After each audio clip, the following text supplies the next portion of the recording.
So yeah, thanks very much for joining us in 3B Systems. What's this place called now, Paul? Is it the Yes Hub or? I can't remember the name yet, but it's the Yes and Youth Group. Okay, right, the Yes and Youth Group and you've, yeah, well done. And thanks for decorating the space so nice. It looks amazing. Great. Yeah. I think we've done ourselves proud on it. So we hope that you lot or whoever uses it, it's for free and the community can use it whenever they want to. Amazing. Well, it's been really nice being in here today. So we've done, some sharing of projects that we've been working on with Nelson College students. So they've been showing their kind of like projects about the future of work through what might happen with the future of education. And then we've also been joined by Rob St. John, that's on my left, and Hwa Young, who's been artists working on the Nelson Reimagined strand as well. And then today, as guests for the conversation, we've got Bearman from Playful Anywhere, and also Boff Whalley from, well, lots of things, including being a musician, a writer, and a fell runner as well. So the idea is that we can just have a sort of chat together, roughly sort of based around this idea of what role does play and maybe artful play have in the transformation of individuals and places, particularly places like Nelson where we are today. So I might just ask you to introduce yourselves and say a little bit about what play means to you and how it features in your practice. I'll kick off with Boff, seeing as you're one of the local sort of threads we have. Okay. So my story is that I was born in Burnley, but when I was a kind of youngish teenager, about 13, 14, I saw a performance by a performance art group called Welfare State International. I didn't realise it was Welfare State International at the time, but they did a big procession that went on to, I think it's at Fulledge Rec or somewhere near Burnley Centre, and there were about between 6,000-7,000 people there, and they had music and like jazz bands and did theatre and these huge models that they'd made, and one of which was the Houses of Parliament, Big Ben and everything, and then they set it all on fire. And I didn't know what it was, but I just thought it was incredible. I just thought it was fantastic. And many years later, like literally about 4 or 5 years ago, I found out that they'd written some books, and I'd read about them, and they said that their time in Burnley was disappointing because they didn't feel like they kind of really had any impact and really got through to anyone. And this really saddened me because I just thought that they don't know what impact they had on all those like kids that saw this thing that just wasn't something that happened in Burnley. And so I actually went up to visit them, to tell them, to say thanks for having done this thing that gives, sparks off ideas in people that isn't the normal way of doing things. It wasn't, if I had ever thought about theatre then, I would have thought it was just something that happened, that posh people went to and watched on a stage. So then, after I'd seen Welfare State International, I kind of forgot about that, but then when punk came along, we found it became this immediate, very, very quick community of people from all over East Lancashire, and people needed somewhere where to gather. And me and my friend Sage had been to Manchester and found out about the Manchester Musicians Cooperative, which I wasn't even a musician or anything, just went because I thought this sounds really interesting. And we came back to East Lancs with this idea that, there could be a kind of musicians collective. And Mid-Pennine Arts helped us set up a meeting, and there were about 30 or 40 people turned up, which we thought was brilliant. And then from that, we came over to Nelson and did a weekly rent of the Nelson Railway Workers Club, which became the hub. And people came from all over the area, from all the kind of outlying places all around Pendle and everywhere, and just gathered there like twice a week for gigs and events. And from that buzz of activity came just lots and lots of ideas, fanzines, artists, musicians, trips to places, a lot to do with what people were wearing and all this sort of thing. It was all really, it was very homemade and do-it-yourself. But it was a culture that was outside the culture that I knew. So I'd already been turned on to this idea of it's interesting to do things that are different by Welfare State International, but then punk gave us an excuse. This is how you do it. You form communities and then you can carry on. And since then, everything I've done, basically since then, has been informed by those moments of disruption and what you can do with that. So I've worked a lot in bands and in theatre and with Welsh National Opera, lots of arts kind of things. And every time I walk into a project, I think, what can we do with this that isn't normal? What can we do with, so with like people who are classically trained musicians, you think, how do we get them to break out of what they normally do, what they're really good at? How do we get them to play? And the good thing about that is it's really good fun to do it. It's a real challenge, just disrupting things when you're not really supposed to. Sometimes it doesn't work. But the good thing is that I always think back about what it was like for me as a 14-year-old and think, you might inspire someone. Somebody might be there who sees this and thinks like what Joy Division thought when they first saw the Sex Pistols, which is they saw this band on stage and Peter Hook said, I thought they were absolutely rubbish, but I thought I can do that. And the next day I bought a bass guitar. And I think that's the kind of disruption and play that I love, that I think is great. Nice. And, and coming from Burnley, I realised that people are kind of used to that in the big cities. If you see those kind of things happening in Liverpool and Manchester and London, but it should be happening in smaller towns because that's where people most need to be inspired, I think.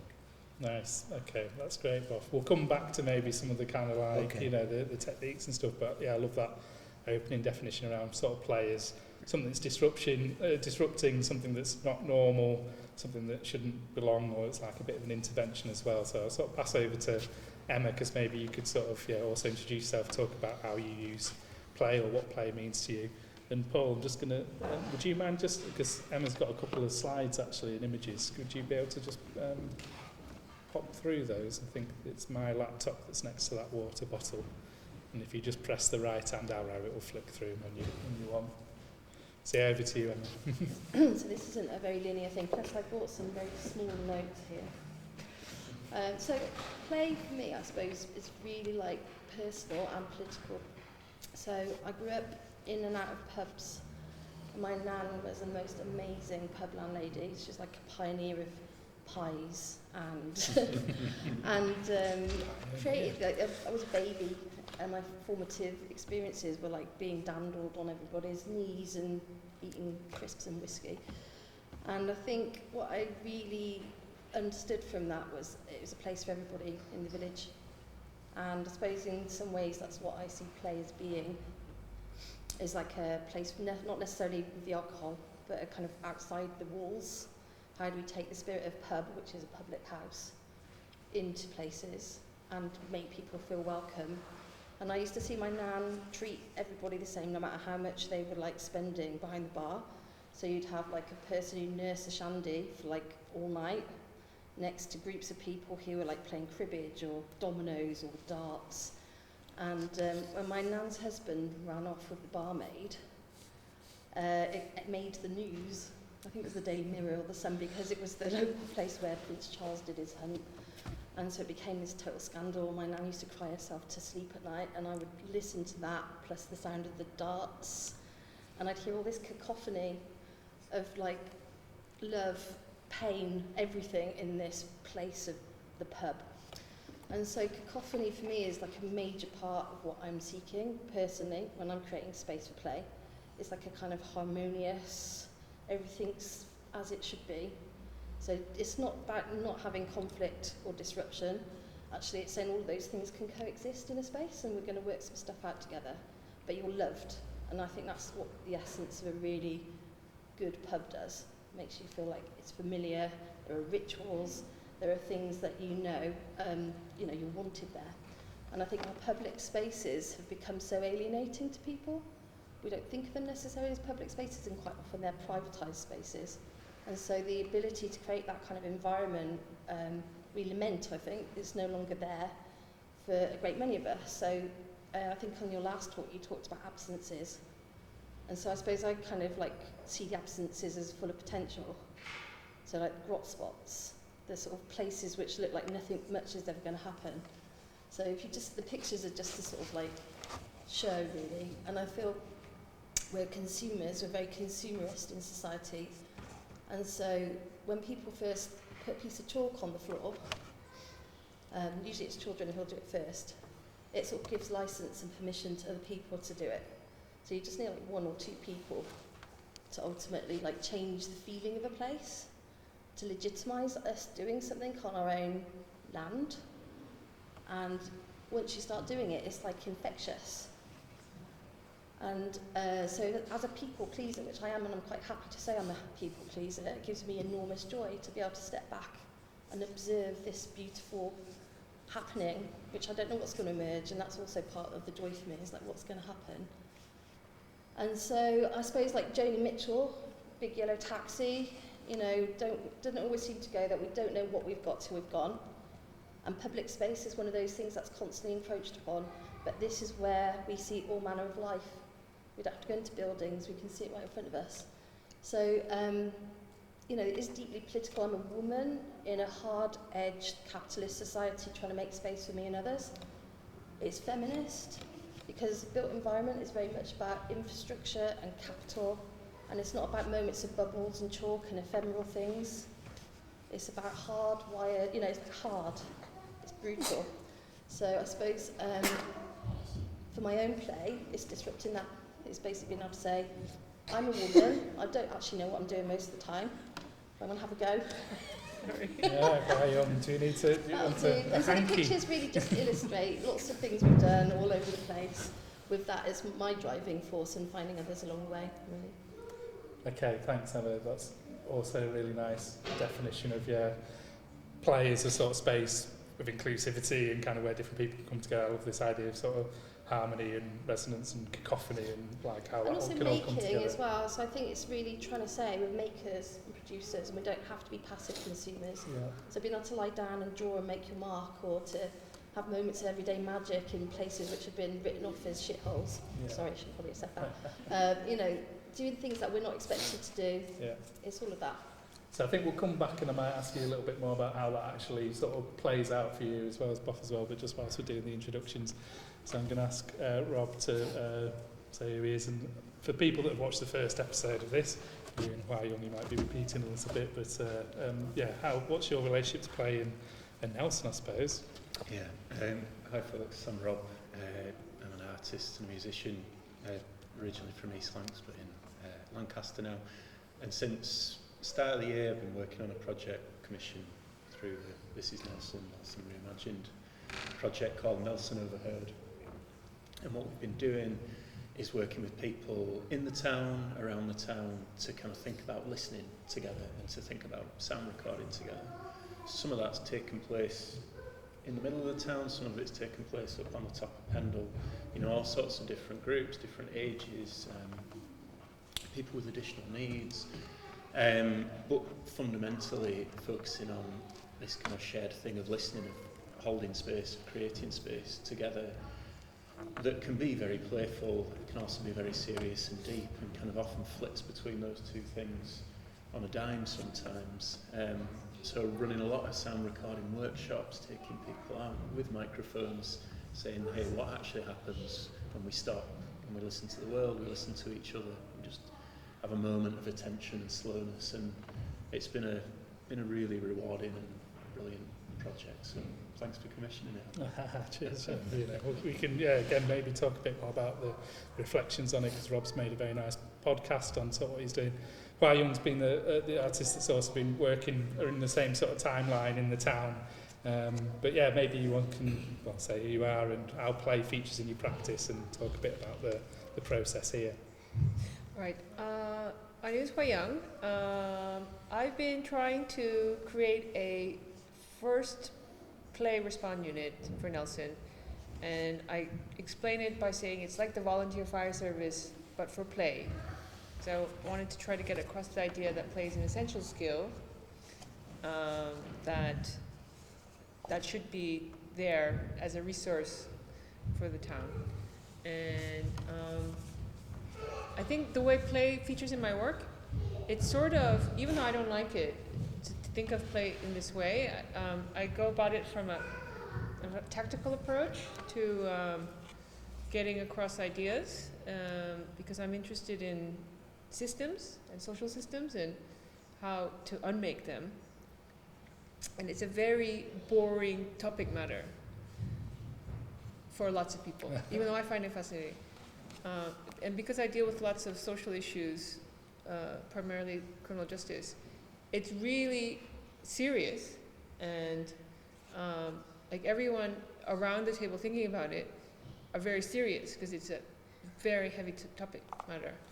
And I found that bringing play into it allowed a lightness or a levity, or just some space to think differently about what to do with overpopulation in prisons, or how to like stem the flow of young people getting into the pipeline, as they call it. So in a way, it's that way. That's why I think it's essential, because in order to think about things seriously, you need to do it with lightness. Otherwise, it just won't work. Is my approach to it, and it's sort of counterintuitive in a way, and I think that's why I've stopped playing because I'm thinking about it too seriously. It's not fun anymore. So I'm trying to find more people to make it more fun.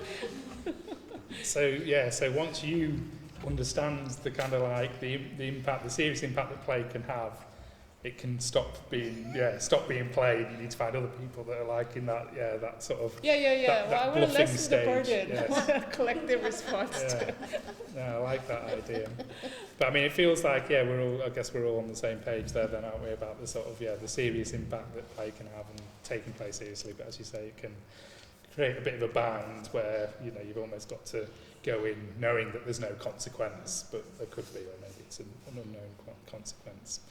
I'm just going to pick up on something that you said about kind of the pub and the public space. Yeah. So I don't know if it's how true it is, Paul can tell me or not, but I understand that Nelson's actually named after the pub, isn't it? Is that right? Yeah. So we're in a town that's named after the pub. It was because it was Little Marsden before. And was Nelson the pub after Nelson the? Well, I guess so, yeah. The Lord Nelson, Yeah. They foresaw that the town would be Nelson to call the pub it.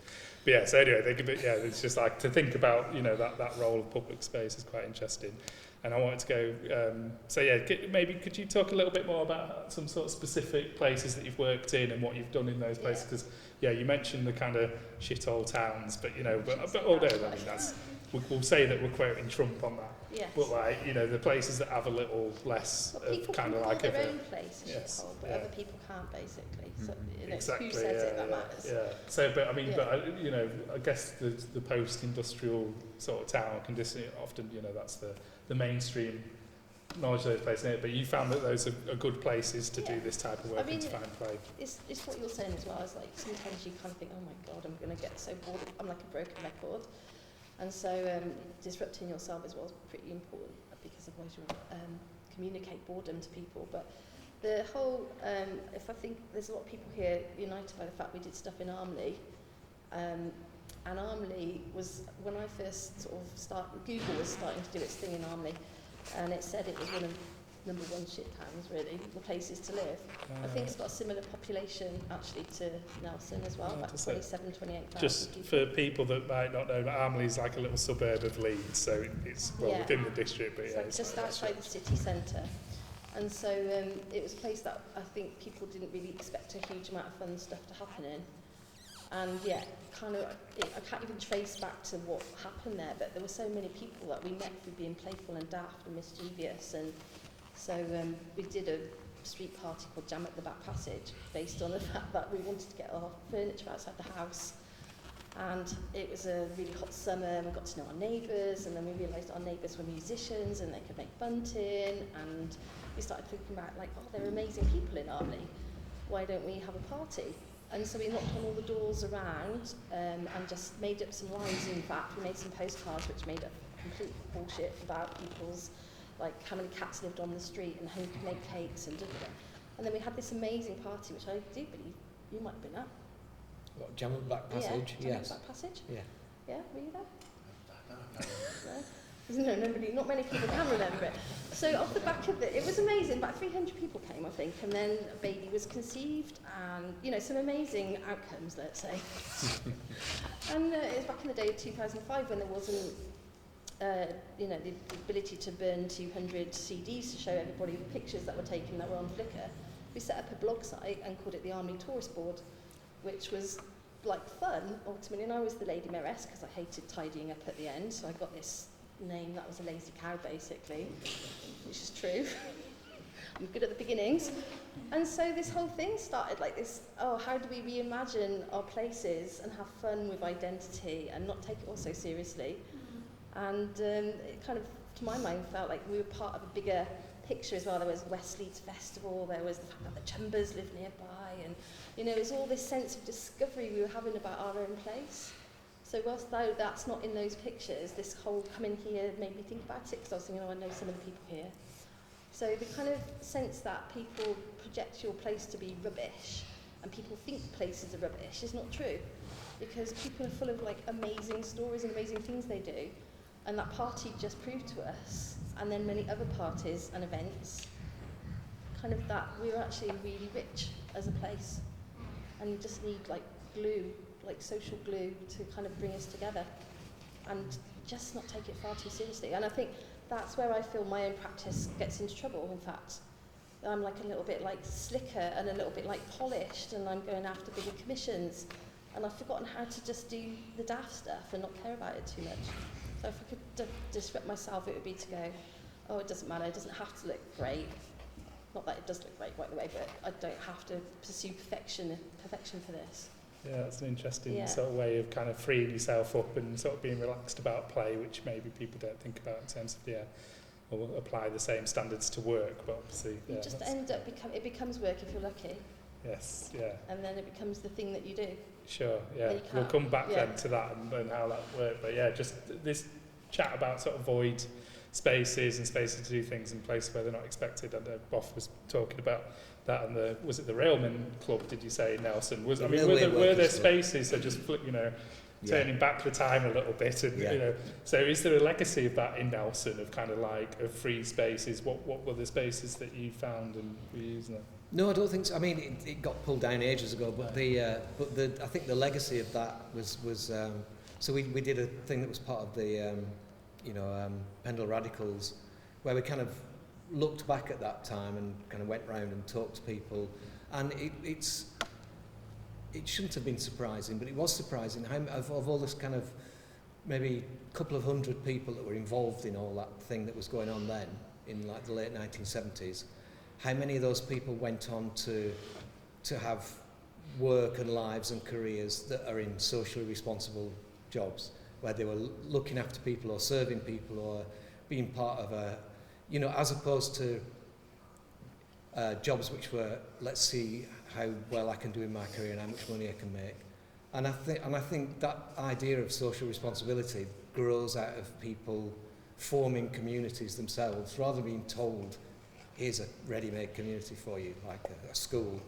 When you do it yourself, you start learning how to be nice to each other. And I think, so we went around and interviewed people, and I was just thinking, this is great, these people are all lovely.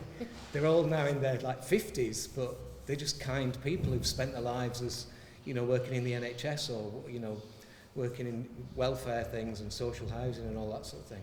And that was really nice to discover.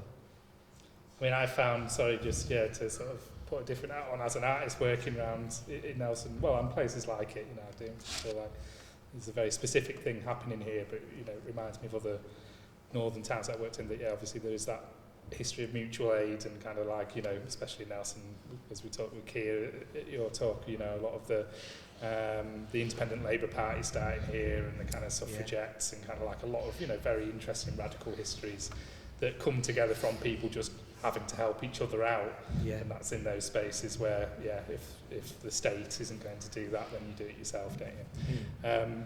So that's a nice sort of way to think about the cracks that exist in places like this that things can grow from and do things as well. But as you say, it takes a little bit of kind of gumption or kind of like a bit of confidence to bring those people together, and maybe time as well.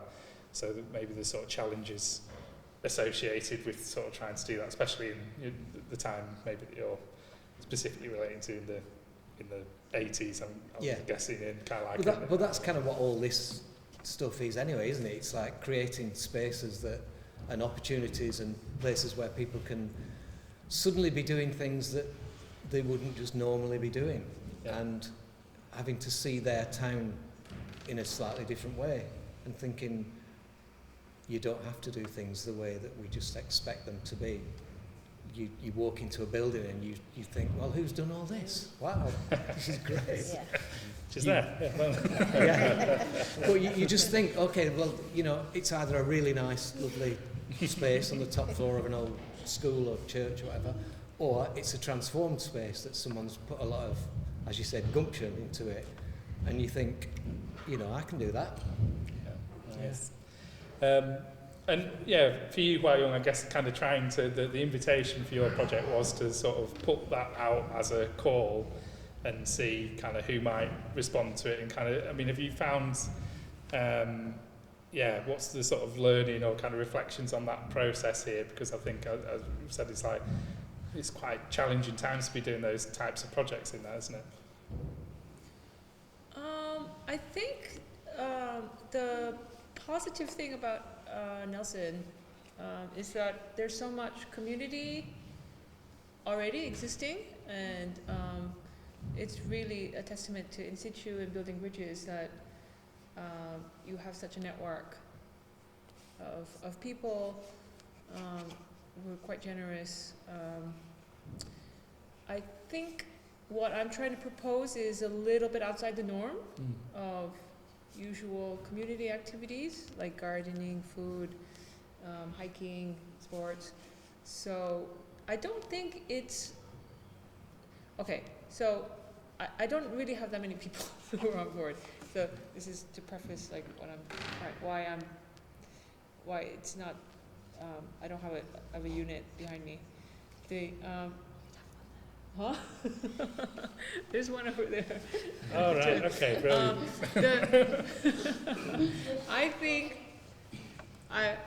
maybe I could ask Samaya to come up and ask, tell us, what your experience was.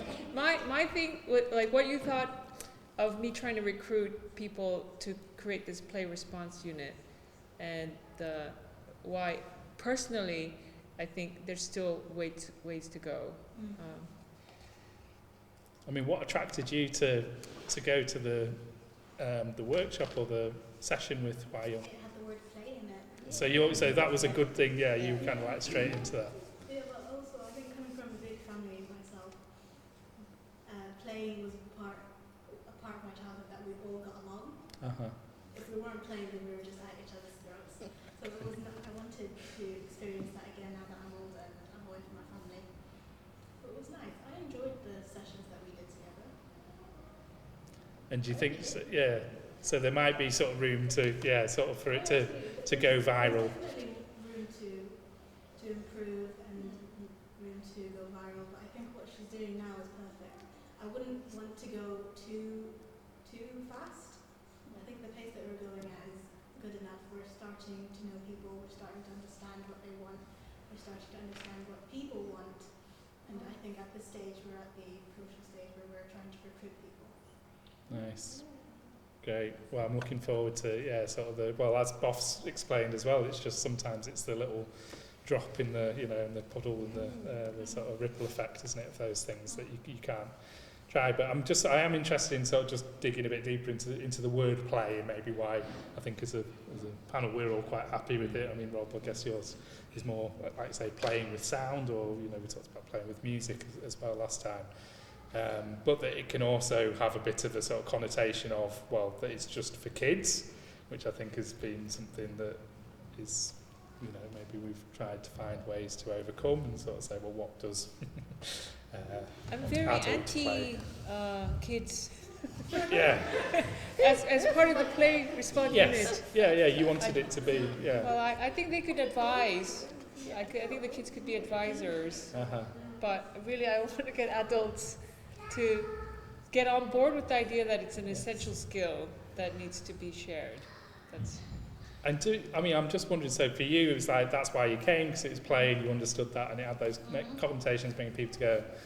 But I'm also wondering about whether there's, other words than play that are kind of the way, that we need a new word for the type of serious play that we're talking about, or kind of something that is neither work nor leisure, and kind of that sometimes it is like a sort of a thing with language on there, but yeah. I mean, I find that the word fun is a much maligned word, because it's probably associated with like something really awful and like a fun day, like you might have gone to at some point. And therefore I'm like, but when we're doing like little posters for places, we don't go on about play necessarily. So you specifically, or kind of like or the world doesn't go on about? If you think of a fun fair, okay. Yeah. So like fun fair has really clear graphics generally. Especially in Army, they used to have like neon with black writing on it, and they'd be everywhere. No, just fun fair. And I like, there's a really straightforward, does what it says on the tin thing going on here. That doesn't require lots of overthinking. So one of the outcomes of playing is you're having fun. It's not the only one, but I think it's become really like a hated word. And I'm like, actually, if I only achieved in my work people having more fun, I'll be quite happy, really. So I think sometimes we can over-intellectualise as well and just go, what's the point? I want to have fun in my games. No fun. I need to hang out with you more. Why not? I want them to be depressed. Yeah, exactly. So to the point where they might actually do what? Think differently. Okay, So through the depression. No, not through depression. Depression. Okay, sorry, I don't mean depression. Because the games I make tend to be around serious social issues. The idea of playing it isn't to have fun. It's to put yourself in the shoes of people that you normally wouldn't. Yeah. So whether it's men on probation, or which is a game I made, or young people marginalized from mainstream education, you're getting to see, it's an opportunity to see the world through their eyes. So I wouldn't say it's necessarily enjoyable experience, but that's where playing can be useful. Yeah. I was thinking that when you create a space where people of difference can be in the same space together, Yes. it's we don't put labels on the things that we do, so we don't say you are going to have a different experience by seeing people who don't look like you in a space together. We hope that empathetic connection occurs because we're seeing people that coming into a similar space, let's say in a city centre or anywhere really, where we're united by the fact we're doing something that we're enjoying, and therefore seeing that these strangers are no longer strangers. They're possibly someone that actually has a very similar love of doing something, whether that's talking or bubble making or whatever, Lego, building things, dens. And so I feel like it's the way in which we embody the space which allows us to dissolve some of the tension, which allows us to have the serious conversations down the line, because we've created trust and a sense actually we've got a shared humanity here. So I feel like it's the sugar pill thing. You actually coat the pill before you get to the bit of actually, whilst we're having a gentle conversation with each other, what's your life like? What's my life like? And it's when people are a bit more relaxed that you might start to have that. And so play is a relaxant as well, Yes, I think. that's right. Yeah. You're disarming. Yeah. Yeah. But with a serious intent, or like you say, as a space where you can sort of then unpick or sort of go through issues that might often sort of be too thorny to come together. So that's yeah, a good way to think about it. Just thinking about sort of some of maybe Boff's kind of more recent practice and stuff, and things like the Commoners Choir, and whether you feel like that's kind of, I mean, yeah, there's how have you described it in the past, as a sort of like singing tabloid, singing like radical newsletter, isn't it? So I'm just thinking about how you use, yeah. Well, again, that was the idea of taking something where you think there is an established framework that everybody recognises. We all know what a choir is and what it does and what it usually sounds like. So it's like, how can we take that idea and do something with it that isn't like a choir? And let's try and think of things where choirs shouldn't do, and do that. And that approach, I think, is, like I say, that's the kind of approach I had with everything I do, but it draws people in. People who wouldn't normally go to a choir, they hear about this mad choir that's a bit weird, that does things that other choirs don't do, and they think, I want to go to that one. That one looks like more fun. So yeah, what are the other things? What are the things that the Commoners Choir do for the people that might not have? Well, it's quite chaotic for one thing, and that attracts people because a lot of people don't like the discipline of organisations, and choirs, the same as lots of leisure activities, are really highly organised. So it's like it's really necessary with us to have a level of chaos. And that means that people have more of a say in it as well. They feel like they're able to say, well, I don't like that line, let's sing something different, or I don't.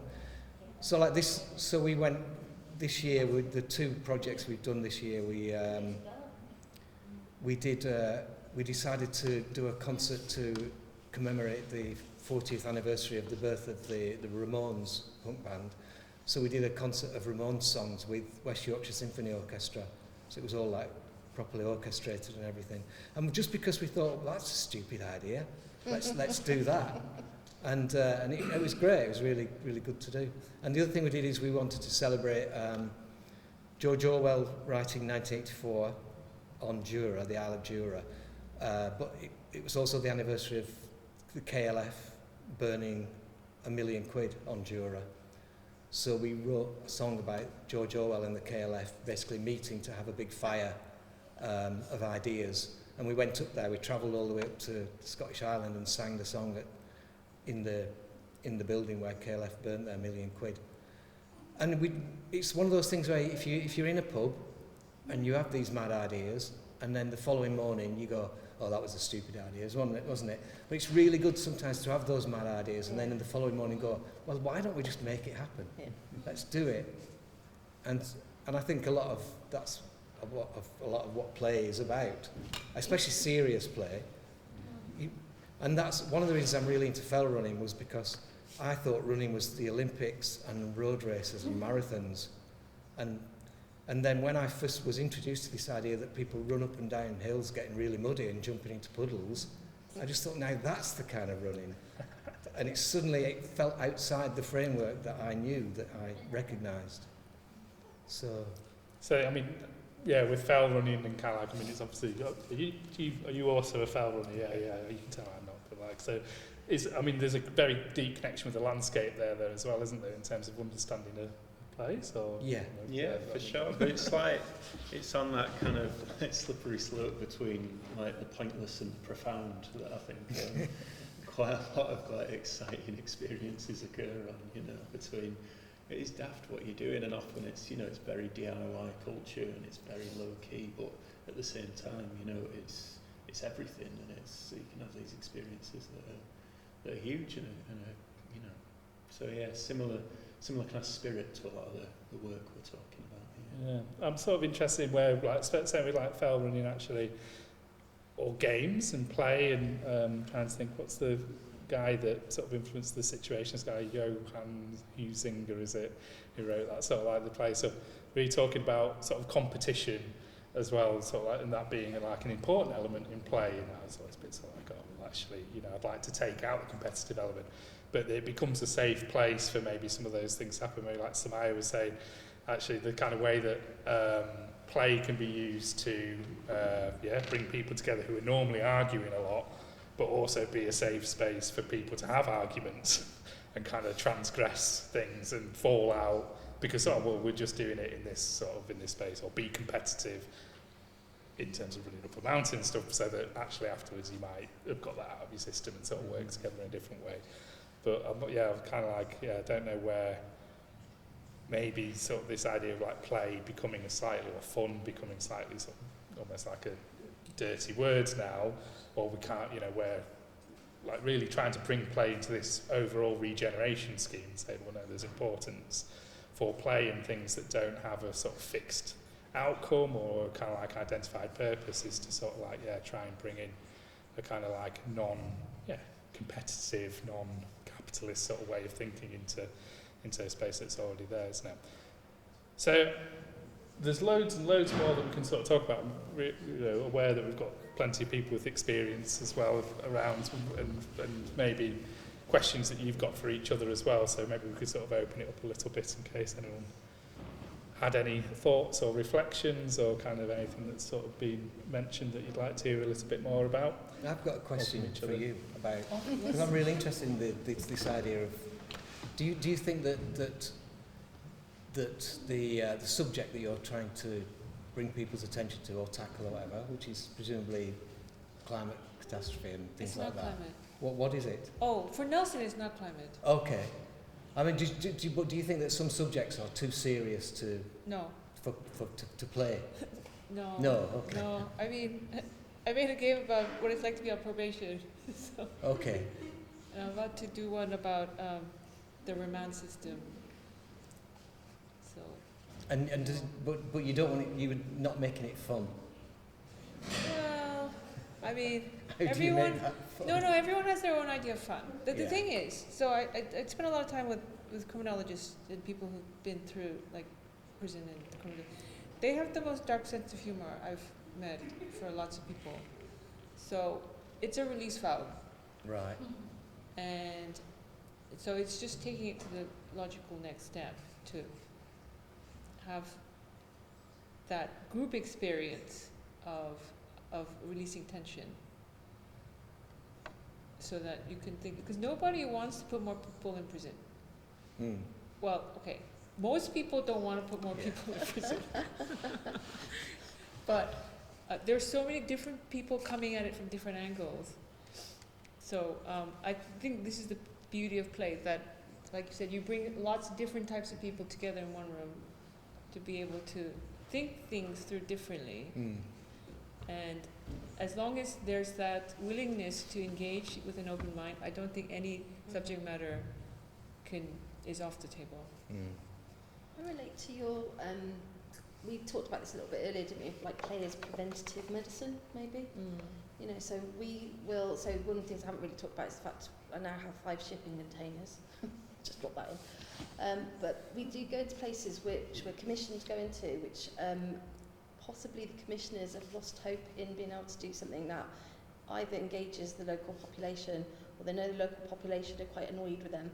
And so we'll be quite often asked to go to places which are kind of higher than average, probably likelihood of being in the penal system. And so what we see is kids from a very early age, I suppose, with trauma. There's like, through this play space we're creating, there are parents who are exhausted. You've referred to that as well, haven't you? Parents who are exhausted, nobody has any money, 0-hour contracts. But it's like a honeypot, a shipping container arriving into your park where you've got bored. Even if you've got a good playground, it's become boring to you. It's like, what's this thing with a high-ab truck putting it down here? It's like a theatre of something's happening. And we sort of see the challenges of people's lives there, because whilst they're playing, the kids are playing, they know how to play. The parents are sitting there and they're either on their phones because they just need 5 minutes peace. And we found out extraordinary things about literacy levels when people are relaxed and they tell you they don't know how to read, because that trusted space is allowing people to just be open about things they feel really embarrassed about as well. So like if you look at the stats about how people end up, whether they're neurodiverse or the reasons why they end up in prison, because we're not creating that village any longer for people to be in space together, to be able to say, can you help me read the back of this jelly packet? And I'm like, no, because my eyesight can't do it. You know, so it's kind of like this sense of like, how do we create that space where people can actually just be at ease with each other? Because that's when we might be able to help each other as neighbours and as peers, rather than expect the state to do it as well. I do think the state has a big part to play, but I think there's also a lot, we talk about mutual aid and mutual support. There's a lot of things that we could be doing when we see people falling through the cracks or what have you, to be able to step in. And you can do that in a systems way as well. So if you hear that 5 houses along a road don't have adequate heating, or there's damp, or there's... It's not like you set out to be a social worker. That's absolutely not our job. But actually the stories you hear are profound about people's lives.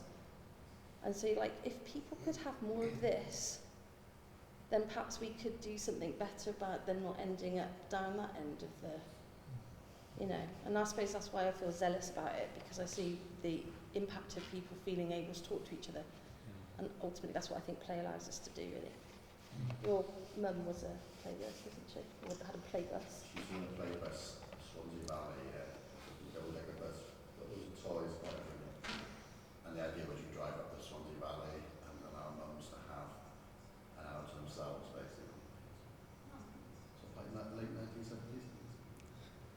Well, I mean, I do agree with you, and it is important to create space for capacity, just to respite. But it's a collective issue, and I don't want games and play just to be seen as leisure activity or just time to like recharge. Where I'm trying to take this idea of playing is getting the diverseness around the table. So it's not just like the moms, but it's also the policymakers, so that cross perspective can happen. And a lot of the work that I'm trying to do is to get policymakers involved in the playing activity, and that takes a lot more work than like, you know, driving a bus with toys in it. Maybe if it went to Westminster, the play. I mean, it also depends where it's happening, because I was just saying before, you know, Chance, the interesting thing about Nelson and Pendle in particular is that it's such a small borough. I think maybe it's bigger than Rutland, is it? But it's like it's one of the smallest boroughs in the UK, and we've had that experience where you have got, sort of the chief exec of the council coming to talk about the future of work, sort of video game stuff, and actually that's a really, I think, an exciting potential about Nelson as a place with 30,000 people and this fairly, you know, large sum of money that's coming through the investment, and then sort of maybe, as you talk about, sort of identifying resources that can be brought together, and people that aren't always talking together that ought to be at the same table. That's very true. And there's this like really interesting that Scotland did for knife crime, where they treated it as a public health issue rather than a criminal issue. So you had more different departments working together around knife crime. But that was just in Scotland. They didn't do that for England. Yeah, but to sort of reframe what the value of that, well, you know, all the what it's trying to address. Me and Gareth were involved in a game. We played a game over in Barcelona. So we were thinking of it as a research game, but we had basically, we were researching policy, and then we had every part, people who were involved in different angles playing this game. It's a game in which you create, that kind of game in which you create a history, so that we would get people to recreate the history of how this policy had come along. So this is a policy to turn public buildings into community groups together and stuff, these sorts of things.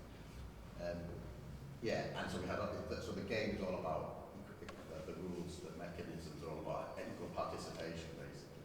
So we get people to recreate the history of how this came about, but we had little skulls which you could put down if you, I remember that totally differently.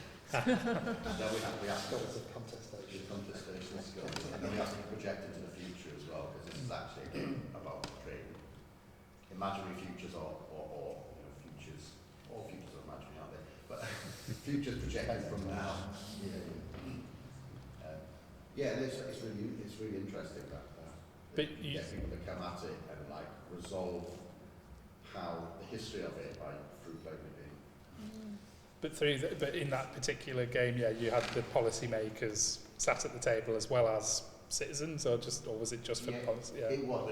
So basically, there were the people from a network of community-owned run assets. There were the think tank that created the policy, and then there were the technical officers, the civil servants who implemented the policy. And so you have to come up with it, then you have to sort of do this huge negotiation. And a big part of it was that the community groups had a totally different form of decision making than the public groups. How did you persuade people this was a good use of their time to do it? We bought them lunch. Cakes. Well, I mean, that bit's all about having sort of gatekeepers, basically. Yeah. So you know the right person, and then they can persuade this other person. So we can sort of do people. Okay. To some extent, although there were 3 different groups of people, they were all broadly united in their sort of values, and they understood the project as being something which had those values in common. So it was, and they were also, they went through a long 5-year process or 3-year process. It was quite raw, so they were sort of interested in going back over it and trying to recreate it. Like, so, well, what did happen? Obviously, when would you ever get the opportunity to sort of look back? So, well, do you remember it differently than this whole period? Because I remember you being very awkward. So it's because we spend a lot of time making decisions in our community groups, and you wanted it yesterday or something like that. Interesting. Yeah, I like that sort of. I'd never thought about the sort of retroactive play that you can do, because, like you say, the future feels open and playful, and the past feels like that's been done. But yeah, sort of rehashing or reinterpreting the past could be really great. I just wanted to kind of sort of ask, because we've got a couple of people from Nelson here as well, and you've been chatting to people today, just around this question of, what might play mean for Nelson?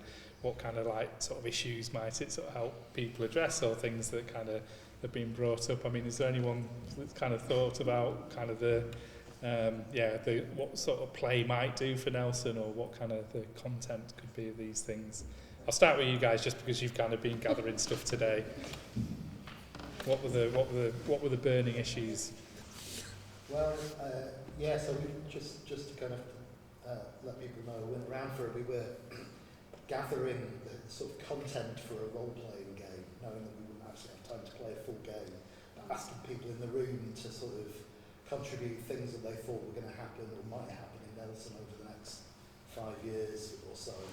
And it was really interesting and very sensible sort of contributions. A lot of people worried about climate change, and a few different people said floods were likely to be a... But there's some floods last year in Nelson. Because I left for a road where the churches and that. I was out of it actually, because I had a Sunday service there at 6, and we come out, and obviously it was pouring down rain, and the woman that was still singing home, you could literally see the water coming up to her tyre. So it was coming upwards on the back tyre, and I'm like, yeah, let's not do that. Yeah. Is it a basin, or are we in a mud? Well, according to Rob, mismanagement of the moors. Okay. It's in our... We talk to people and we drew up 4 scenarios, and if we're going to play this game, each scenario would be this is what's going on in Nelson for these 3 months, and you sort of play through. No, it wouldn't be 3 months, would it? It would be a year and a bit. Yeah. And then you get a list of different sort of groups that might be in Nelson. The only ones we had were In-Situ. And then somebody mentioned that they don't pay your energy bills through that's some sort of group formed in Nelson, and they're starting a new campaign called Take Back Water around water. So we would say, all right, well, let's say there's going to be a Take Back Water. But you get sort of 9 of those sort of groups who might take action in some sort of way, or resources that could be used in the building. One person was talking, I found this really interesting actually, about the sort of absent demographic in Nelson, where people leave for university and then either never come back or come back when they sort of, have families or whatever 15 years later. So it's like there's a whole kind of decade and a half where there's just nobody around, and be interested to see whether the sort of current regeneration stuff has an effect on that. Makes a So that's difference. one of the scenarios, and then it's because of the demographic we happen to be sat next to, the fear that tabletop role-playing games might be demonised and banned. We put that in our scenario. So the game that ends itself through sort of playing, it's like it's a good way to finish things off. What about in your group? Yeah, you sort of, I know you've sort of I'd bringing like to stuff hear up, from yeah. Smaya what you think play means to Nelson. Me as well. Yes, both of you. I guess because we've had this is Nelson. I think with playing and stuff, I think we've sort of contributed a little bit into what we could do and put that into our generation and either the next generation after us who could, I don't know, put on events and stuff such as this or whatever next. But I think we've sort of nailed it, I think, in this space particularly. And whoever puts anything into Nelson could sort of look at the youth as well as like 18 plus or whatever, and sort of go, look, this is what we want to do with playing it. Put our own spin on it, in a way. Agreed. Can't say that to myself. So kind of like, yeah, using play to understand what the desires of young people are in a more kind of like take that bit a bit more seriously. So, just seeing here. To understand as well, I feel like, well, I don't know, more in the Muslim community, if you dress like me and you're automatically so religious, you can't be in places like this. And that's not true. No, it's not. I'm not as religious as I want to be, that's true, but I'm still. We were mixed, we recently, so it's got the Asian. We mix together in different age groups, but it's not about like what we want to say. We don't discriminate each other. You know, we've sort of got along that way. So that's the beauty of doing this Nelson and being with In-Situ and obviously with all and stuff. You know, you get to meet people who are different races to you. So Yeah. it's quite an eye-opener for us, really, as a whole. But I think we hope that. But I think that we got close together because of play. Oh yeah. I think because of this youth club where we didn't take, we took serious measures Oh a yeah. little bit lightly. Yes. We took those as playing opportunities, and that's what made us closer together. I think so, yeah. I think we've done pretty well, to be honest with that. Well, we've definitely got things to pick up on there, haven't we, and sort of Yeah. continue Oh, from yeah. environment to how different people can come around the table together. Cool. I think it's an amazing space. It's Yeah, just I the hope minute we you can- get here, it's like, woo, it's full of intrigue and curiosity and colour, it's beautiful. I think we can ourselves proud of it and the fact that we've sort of took on this space.